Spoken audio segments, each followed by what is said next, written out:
នេះគឺជារឿងក្របដណ្ដប់ឋានសួគ៌ភាព122ដែលជាភាពបន្តរបស់យើងហើយមុននឹងចូលទៅដល់ការសម្រេចសាច់រឿងសូមជួយចុច like subscribe ហើយ comment រូបបេះដូងឲ្យ admin ម្នាក់មួយផងអធិស្ឋានដែលយឺតយ៉ាវក៏ព្រោះម្សិលមិញមានភ្លៀងធ្លាក់ admin សម្រេចរឿងមិនកើតទេសាច់រឿងចាប់ដើមឡើងដោយចាំងមិនឆាំងអរគុណទៅកាន់ Jefan គឺថា Jefan បានជួយគាត់ច្រើនណាស់មិនដឹងថាត្រូវសងគុណដោយរបៀបម៉េចនោះទេតែ Jefan បានប្រាប់ថាមិនធ្វើនោះទេដោយសារតែគេគឺជាមិត្តរួមថ្នាក់បន្ថែមពីនោះ Jefan បានព្រមានប្រាប់គេផងដែរនៅពេលដែលវឹកហាត់នៅជូហ្វឹងនេះមិនត្រូវបង្ករឿងជាមួយនឹងមនុស្សម្នាក់ដែលមានឈ្មោះថាហួយយុនហ្វៃកំឡុងពេលនោះលាវសេម៉ានក៏បានបង្ហាញខ្លួនមកដោយភ្ញាក់ផ្អើលខ្លាំងមែនទែនដោយសារតែឃើញវត្តមានរបស់ពួកគេនៅទីកន្លែងនេះ Jefan បានប្រាប់ថាគេបាននាំចាងវិនឆាងមកជួបព្រឹទ្ធាចារ្យនោះទេតែក៏មិននឹកស្មានថាបានជួបនាងដោយឡែកចាងវិនឆាងនៅវិញក៏ពិតជាសប្បាយចិត្តខ្លាំងណាស់ដោយចង់សួរសុខទុក្ខនាងចឹងទៅហើយលាវសេម៉ាននេះគឺនៅតែចរិតខ្មើតហើយមើលងាយទៅកាន់មិត្តភក្តិដដែលដោយបានប្រាប់ថាតាំងពីនាងចូលរួមជាមួយនឹងប៉ាតៃស៊នមកលោកម្ចាស់ហួយយុនហ្វៃយកចិត្តទុកដាក់ចំពោះនាងខ្លាំងមែនទែនហើយក៏ងាកទៅសួរ Jefan ចឹងទៅដោយសារតែឮដំណឹងមកថាគេមិនអាចរស់បានយូរទៀតនោះទេចឹងក៏ឲ្យគេនឹងប្រយ័ត្នប្រយែងខ្លួនផងហើយ Jefan បានតបត្រឡប់ទៅវិញថាមនុស្សល្អគឺរស់មិនដាល់យូរនោះទេចឹងហើយនាងមិនចាប់បាញ់ខ្វល់ពីគេនោះឡើយគួរតែខំប្រឹងវឹកហាត់ខ្លួនឯងទៅ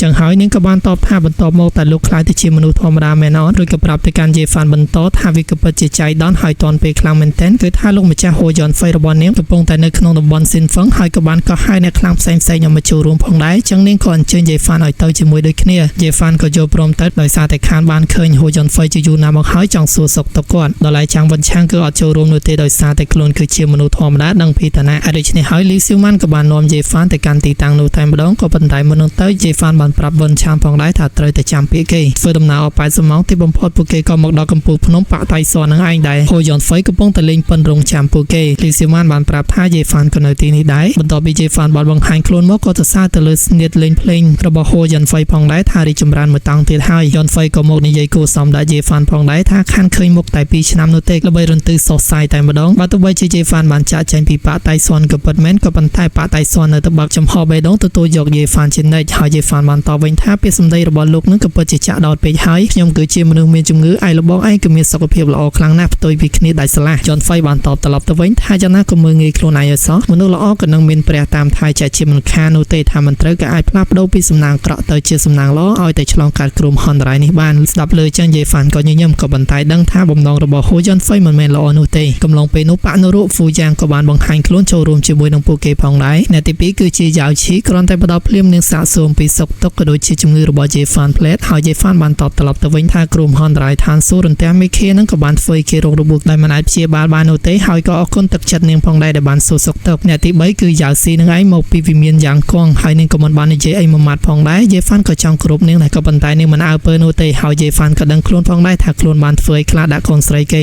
អ្នកដែលបានចូលរួមបន្ទាប់គឺជាវងចុងសៀវនឹងឯងគ្រាន់តែឃើញ Jefan ភ្លាមចាប់អារម្មណ៍ផ្លែតខណៈពេលដែល Jefan បានតបវិញថាមើលទៅលបងវងចុងហាក់ដូចជារមាស់មាត់ទៀតហើយមែននេះស្ដាប់លើដូច្នេះគេចង់ច្រឡោតក៏ប៉ុន្តែហួយយុនហ្វៃបានមកជួយធ្វើអន្តរាគមន៍មិនថាពួកគេទាំងពីរធ្លាប់មានទំនាស់អីជាមួយនឹងគ្នានោះទេក៏ប៉ុន្តែឥឡូវនេះនៅកន្លែងរបស់គេក៏ត្រូវតែគោរពទៅតាមច្បាប់ទម្លាប់សង្ឃឹមថាពួកគេទាំងពីរយោគយល់ Jefan បានប្រាប់តែម្ដងថាគេគ្មានទំនាស់អីជាមួយនឹងវងចុងសៀវនោះទេអ្នកដែលមានទំនាស់ជាមួយគេគួរតែគ្រូសាជីស្ដាប់លើដូច្នេះហើយក៏ធ្វើឲ្យវងចុងសៀវមានការចម្លែកចិត្តជាខ្លាំងក៏ព្រោះតែមួយរយៈនេះគ្រូសាជីចេះតែដេញសម្លាប់គេរហូតហើយអត់មានប្រាប់ពីមូលហេតុតែម្ដងទៅគឺថាការពិភាក្សាមុន Jefan បានបន្លំខ្លួនធ្វើជាវងចុងសៀវសម្រាប់គ្រូសាជីនឹងឯងចឹងហើយក៏ធ្វើឲ្យគ្រូសាជីខឹងហើយវងចុងសៀវក៏ធ្វើជានិយាយលយដាក់ Jefan ថាថ្ងៃនេះសម្រួលគ្នាជាមួយនឹង Jefan ទៅចុះហើយ Jefan ចេះតែទទួលទៅព្រោះដឹងថាគេគ្មានសមត្ថភាពធ្វើឲ្យខ្លួនបានផងហួយយុនហ្វៃក៏បានអញ្ជើញ Jefan ឲ្យទៅអង្គុយទៅហើយមើលចូលមើលឡើងទៅស្រាប់តែអវត្តមានច្រើនខ្លាំងមែនទែនសូម្បីតែបុត្រាបរិសុទ្ធក៏មិនមកដែរចៅស៊ីបានប្រាប់ឲ្យថាបុត្រាបរិសុទ្ធគាត់មានជំងឺមិនអាចមកបានទេយុនហ្វៃក៏បានសួរថាតើមកពីមូលហេតុអ្វីនាងបានប្រាប់ថាដោយសារតែមកគាត់លេបត្របាក់បិសាចស្ដាប់លើដូច្នេះអ្នកគ្រប់គ្នាមានការចាប់អារម្មណ៍ជាខ្លាំងហើយនាងក៏បានប្រាប់បន្តតាក់ទងជាមួយនឹងមកគាត់លេបបិសាចវាគឺជាអាវុធបុរាណមួយដែលមានធម្មពលគ្មានដែនកំណត់នោះទេដែលលើគេនិយាយថាវាកំពុងតែស្ថិតនៅលើភ្នំយន្តទាន់ដែលវាតាក់ទាញចំណាប់អារម្មណ៍អ្នកខ្លាំងដទៃទៀតឲ្យទៅដណ្ដើមគ្នាខ្លាំងមែនទែនចៅឈីក៏បានស្គាល់ថាភ្នំយន្តទាន់គឺជាកន្លែងបិសាចទេតាចៅស៊ីក៏បានរៀបរាប់បន្ថែមតាក់ទងនឹងពាក្យចាំបារាមពីទីកន្លែងនោះគឺថាកន្លែងនឹងដូចជាច្រកទ្វារឋាននរកដែលបង្រួមរូបរាងកាយពីរចូលគ្នាគឺរូបរាងកាយ Celestial មួយជាមួយនឹងរូបរាងកាយបរិសុទ្ធមួយហើយដើម្បីអាចបើកទ្វារនោះបានគឺតម្រូវឲ្យអ្នកខ្លាំងទាំងអស់នោះលះបង់នូវឈាមរបស់ខ្លួនបើមិនដូច្នេះនោះទេគឺគ្មានវិធីនោះឡើយហើយអ្នកដែលបានចូលរួមបូជាឈាមទាំងអស់នោះគឺសុទ្ធសឹងតែជាអ្នកខ្លាំងដែលយើងបានស្គាល់ក៏ប៉ុន្តែវិនាទីដែលពួកគេបានលះបង់ឈាមនោះស្រាប់តែបានឃើញថាទ្វារនោះមិនបើកនោះទេបែរជាបើកនៅធម្មពលត្រាលេបតបាក់ទៅវិញជាហេតុបណ្ដាលឲ្យពួកអ្នកខ្លាំងទាំងអស់នោះចាប់ផ្ដើមពិបាកហើយដូច្នេះហើយពួកគេទាំងអស់នោះបានប្រើធម្មពលបិទនៅលំហស្រូបទាញ នឹងផងដែរក៏ប៉ុន្តែពួកគេគឺមិនជោគជ័យនោះទេហើយដូច្នេះហើយគឺមានតែបញ្ញាប់ចាក់ចែងពីទីកន្លែងនោះជាបន្ទាន់ដែលកន្លែងរក្សាទុកមកុដលេបិសាចនឹងគឺមិនសាមញ្ញនោះទេក៏ប៉ុន្តែហ្វូយ៉ាងនាងបានគិតថាមិនសមហេតុផលទៅសោះក៏ប្រហែលជាមានអ្នកខ្លាំងណាស់ម្នាក់បានរៀនវិជ្ជាលេបត្របាក់មួយនេះហើយក៏យកទៅប្រើការសម្លាប់អ្នកខ្លាំងទាំងអស់នោះជាមិនខាន John Fay ក៏បានសួរយ៉ាវស៊ីបញ្ជាក់ផងដែរថាតើវិជ្ជាដែលវាប្រហារពួកគេនឹងគឺជាវិជ្ជាលេបិសាចមែនឬក៏អត់ស្ដាប់លើដូច្នេះ Jeffan ក៏ភ្ញាក់ផ្អើលដែរយ៉ាវស៊ីក៏បានរៀបរាប់ពីរឿងនិទានតាក់ទងជាមួយនឹងវិជ្ជាលេបត្របាក់បិសាចមួយនេះឲ្យពួកគេបានដឹងគឺថាវិជ្ជានេះក៏ត្រូវបានបង្កើតឡើងទៅដោយអាត្រិកដ៏ខ្លាំងម្នាក់ហើយដើម្បីអាចវឹកហាត់នៅវិជ្ជានេះបានជោគជ័យគឺតម្រូវឲ្យអ្នកនោះស្រូបយកនៅរាងកាយជាច្រើនបើសិនជាស្នៀតលេបត្របាក់នោះត្រូវបានបង្កើតឡើងទៅដោយអ្នកខ្លាំងម្នាក់ហ្នឹងចឹងគឺមានន័យថារាងកាយរបស់គេគឺមិនសាមញ្ញនោះទេហ្វូយ៉ាងនាងបាននិយាយផងដែរបើសិនជាមរតកមួយនេះធ្លាក់ក្នុងដៃមនុស្សអាក្រក់វិញនោះក៏ប្រហែលជាទឹកដីបរិសុទ្ធទាំងអស់នឹងជួបគ្រោះមហន្តរាយជាពំខានហើយ Jeffan វិញក៏កំពុងតែគិតថាស្នៀតនេះក៏ពិតជាខូខើខ្លាំងណាស់បែរជាស្រូបយកនៅរាងកាយរបស់មនុស្សពួកគេក៏ប្រហែលជាគ្មានមេត្តានោះទេហើយក៏ចាប់ផ្ដើមនឹកសម័យទៅដល់មនុស្សចម្លែកដែលពាក់របាំងមុខព្យាយាមស្រូបយកនៅរាងកាយរបស់ GCU កាលពីមុននឹងផងដែរពេលនោះ John Fay បានសួរទៅកាន់ Jeffan ថាតើគេគិតយ៉ាងណាចំពោះបញ្ហាមួយហ្នឹង Jeffan គ្រាន់តែបានឃើញកែវភ្នែករបស់គេក៏ដឹងផងដែរថាបែបមួយហ្នឹងប្រកាសជាតាក់ទងជាមិនខានចឹងក៏ងើបមកឆ្លើយប្រាប់ផងដែរថាអ្នកដែលទទួលមរតកស្នងតំណែងរបស់មនុស្សខូខើទាំងអស់នោះក៏ប្រហែលជានុយនោះទេឥឡូវនេះ Jeffan បាននិយាយទៅកាន់អ្នកគ្រប់គ្នាផងដែរគេហ៊ានទាយខ្លាំងណាស់អ្នកដែលស្នងមរតករបស់មនុស្សខូខើទាំងអស់នោះក៏ប្រហែលជានៅទីនេះតែម្ដងស្ដាប់ឮចឹងហើយហូ John Fay ខ្លាំងញ័រសាច់កេះប៉ិនលេងត្រូវហើយព្រោះដោយសារតែដឹងថា Jeffan កំពុងតែសង្ស័យលើខ្លួនហើយដូច្នេះក៏បានតបត្រឡប់ទៅវិញថាលបងយាយកំពុងតែនិយាយលេងសើចហើយក៏ប៉ុន្តែបើសិនជាអ្នកស្នងមរតកខូខើទាំងអស់នោះនៅទីកន្លែងនេះវិញចឹងអ្នកគ្រប់គ្នាគួរតែប្រយ័ត្នប្រយែងឲ្យមែនទែនអ្នកដែលប្រយ័ត្នជាងគេគឺលបងយាយនឹងឯង Jeffan ក៏ញញឹមសួរត្រឡប់ទៅវិញថាតើលបងមានន័យថាម៉េចទៅ John Fay ក៏បានប្រាប់ពីមូលហេតុដោយសារតែរាងកាយរបស់គេដូចជារូបរាងកាយសាសបរាណបរិសុទ្ធហើយណាមួយគេកំពុងតែមានស្លាកស្នាមតើដែលជាបណ្ដាសាឋានសួគ៌ទៀតគេដំណើរដ៏ល្អមួយនេះក៏ត្រូវតែរក្សាទុកឲ្យបានល្អដូចជាស្រាក្នុងពេលនេះអញ្ចឹងរួចក៏ប្រាប់ទៅកាន់ Jeffan បន្ថែមគួរតែប្រុងប្រយ័ត្នឲ្យបានល្អជាងមុនហើយ Jeffan ក៏អរគុណទៅកាន់ពាក្យដាស់តឿនរបស់គេផងដែរពេលនោះ Jeffan ក៏បានក្អួតធ្លាក់ឈាមដែលឈាមរបស់អ្នកខ្លាំងលំដាប់ផ្លាស់ប្ដូរនេះគឺមានពណ៌មាសហើយយ៉ាវឈាមមានការបារម្ភជាខ្លាំង John Fay ក៏បានប្រាប់ទៅកាន់ Liseman ឲ្យយកថ្នាំដ៏មានតម្លៃរបស់គេមកដើម្បីជួយព្យាបាលក៏ប៉ុន្តែ Jeffan បានបដិសេធថាមិនចាំបាច់ខ្ជះខ្ជាយថ្នាំដ៏មានតម្លៃរបស់គេនោះទេគេស្គាល់ពីជំងឺរបស់ខ្លួនឯងច្បាស់គេក៏ត្រូវតែស្វែងរកវិធីដើម្បីស្រោចស្រង់ជីវិតរបស់ខ្លួនឯងហើយមិនចាំបាច់មករំខានទេម្យ៉ាងវិញទេគេក៏មិនសូវចាប់អារម្មណ៍តាក់ទងជាមួយនឹងមរតកឈ្គត់ឡប់អីនឹងដែរបើសិនជាពួកយើងបានជុំគ្នាចឹងហើយចុះហេតុអីក៏មិននាំគ្នាច្រៀងលេងសូត្រកំណាព្យដើម្បីកំដរអារម្មណ៍ទៅហូ John Fay ក៏បានធ្វើជាកោតសរសើរទៅនឹងគំនិតទលំទលារបស់ Jeffan ខ្លាំងណាស់រួចហើយគេក៏ចាប់ផ្ដើមសូត្រកំណាព្យក៏ដូចជាដេញភ្លេងដើម្បីកំដរមិត្តដ៏ល្អរបស់គេគឺ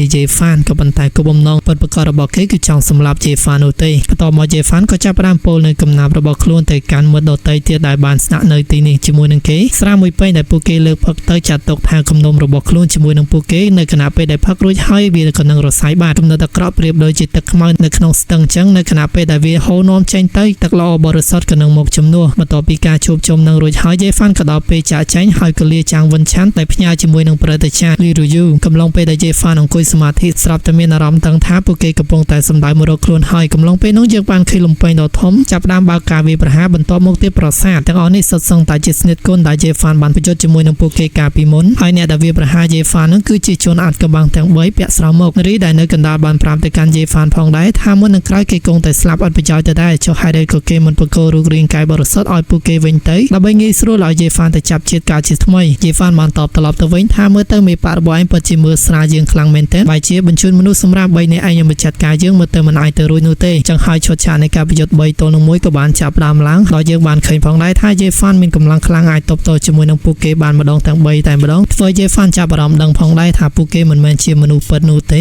េរូបរាងកាយនេះគឺគ្រាន់តែជារូបរាងកាយបំលែងតែប៉ុណ្ណោះពួកគេទាំង3នាក់ហ្នឹងគឺជារូបរាងកាយមនុស្សតែមួយនៅក្នុងវាំងតោតែខ្លួនមិនអាចស្មានដល់តែប៉ុណ្ណឹងពួកគេទាំងពីរនាក់ដែលបានដួលនៅនឹងដីហើយក៏បានសម្រុកចូលមកខណៈពេលដែលម្នាក់ទៀត Jeffan បានដកដាវនេះគ្រីខ្មៅមកកំចាត់គេធ្វើឲ្យគេបាក់ស្បាតមិនអាចតទល់ទៀតនោះទេហើយដូច្នេះហើយនៅសល់តែ2នាក់ព្យាយាមទប់ទល់ដែរហើយ Jeffan កាន់តែចាប់អារម្មណ៍ទៀតហើយក៏ព្រោះដោយសារតែស្នេហ៍វាប្រហារស្ទៀងគ្នាខ្លាំងមែនទែនគឺស្ទៀងជាមួយនឹងអ្នកដែលគេបានទប់ទល់កាលពីមុនហើយនៅកំឡុងពេលនោះផងដែរស្រាប់តែបានឃើញនៅគម្របមួយស្គាល់ច្បាស់ថានេះគឺជាគម្របលេបបិសាចសម្លេងរបស់មនុស្សស្រីក៏បានបន្លឺឡើងផងដែរថា Jeffan តាំងពីបុរាណមកគឺមានមនុស្សតិចណាស់ដែលតម្រូវឲ្យពួកគេប្រើផាំងលេបរបស់បិសាចនេះយកមកចាត់ការតែគេមានកិត្តិយសខ្លាំងណាស់ដែលបានស្លាប់នៅក្នុងរបស់មួយនឹងផាំងមួយនឹងក៏កំពុងតែស្រូបយកនៅរូបរាងកាយបុរាណបរិសុទ្ធរបស់ Jeffan ហើយបន្សុទ្ធមិនតនឹងបានប្រមាណផង Jeffan ក៏បានបើកគម្របនោះឡើងមកវិញដោយនិយាយផងដែរថាបើទោះបីជាផាំងនោះមានធម៌ពលខ្លាំងកំពត់មែនតែគួរស្ដាយខ្លាំងណាស់របស់មួយនេះគឺជារបស់ខ្លាំងខ្លាយក្រោយពីបង្ហាញរូបរាងកាយអាទិរី ដ៏ធំរួចហើយយេហ្វានក៏ស្រូបចូលក្នុងខ្លួនវិញហើយយេហ្វានក៏ប្រើប្រាស់រូបរាងកាយអត្តរាជដោយបន្តមកចាត់ការជាមួយនឹងពួកគេតែម្ដងដោយសារតែឃើញដូច្នេះពួកគេទាំង3នាក់ក៏បញ្ញាប្រើប្រាស់យុទ្ធសាស្ត្រដ៏ខ្លាំងរៀងៗខ្លួនដើម្បីបង្ហើយយេហ្វានត្រឹមតែមួយស្នៀតក៏ប៉ុន្តែយេហ្វានបានតបត្រឡប់ទៅវិញថាមកសម្លាប់ជើងឬមួយក៏មកឲ្យយើងសម្លាប់ទៅហើយយុទ្ធសាស្ត្រដែលពួកគេបានសម្ដៅទៅកាន់យេហ្វានក៏ត្រូវបានយេហ្វានវាយបំផាំងមកវិញត្រឹមតែមួយដៃតែប៉ុណ្ណោះបណ្ដាលឲ្យពួកគេត្រូវខ្ទប់ជាមួយនឹងភ្នំនៅខាងក្រោយយេហ្វានបានស្រែកហៅបន្តផងដែរពួកឯងទាំង3នាក់គឺជាសម្រាមបើសិនជាមិនអស់ចិត្តនោះទេសម្រុកចូលសារថ្មីទៅ